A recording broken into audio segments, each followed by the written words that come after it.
Isang dasal para sa aking buong pamilya. Panginoon, maraming salamat sa aking pamilya. Maraming salamat at lagi silang andyan. Sila po ang aking inspirasyon, ang aking lakas. Sila po ang nagiging kakampi ko sa mga pagsubok ng buhay at laging nakaalalay kapag kailangan ko ng suporta.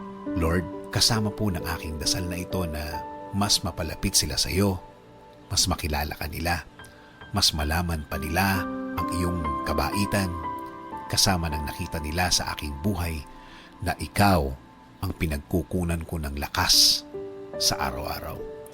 Kasama na rin ang aking dinadasal na tulungan niyo rin ang bawat isa sa kanila sa tuwing kailangan nila ng tulong ninyo, Lord. Tulad na lang ng pagtulong na ginagawa mo para sa akin. Every time na kailangan ko po ng tulong niyo, palagi niyo silang samahan at protektahan sa lahat ng oras. Alam ko po na napakadelikado na sa labas at kailangan nila ng proteksyon ninyo sa mga buhay nila, kasama na ang kani-kanilang mga trabaho. Ikaw, Panginoon, ang nakakaalam ng lahat ng kanilang pinagdadaanan. Alam mo kung anong mga pagsubok ang dumadating sa kanila.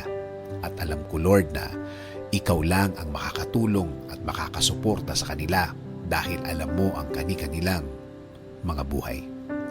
Bigyan mo sila ng talino para kanilang magamit sa tuwing may dalahin sila sa kani-kanilang mga buhay. I-remind mo sa kanila na ikaw lang ang panggagalingan ng mga bagay na ito, mga tulong na ikaw lang ang makakaprovide. Tulungan niyo rin po ang pamilya kong may pinagdadaanan sa kani-kanilang araw. Mga taong ayaw magsalita tungkol sa kanilang mga problema at nagdesisyon na lang na manahimik na lamang and decided to keep it to themselves. Panginoon, alagaan niyo po ang lahat ng magulang, kapatid at lahat ng miyembro ng pamilyang Pilipino. Patuloy niyo kaming ilayo sa lahat ng uri ng sakit. Ilayo niyo po kami sa lahat ng uri ng masama.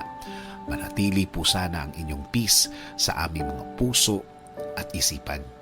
Patuloy niyo pong i-guide ang aking buhay. Bigyan niyo po palagi ng direksyon ang aking araw-araw at ng aking buong pamilya. Patawarin niyo po kami sa lahat ng aming kasalanan sa inyo, Panginoon. In Jesus' name we pray. Amen. Sabi nga sa Colossians 3:13, bear with each other and forgive one another. If any of you has a grievance against someone, forgive as the Lord forgave you.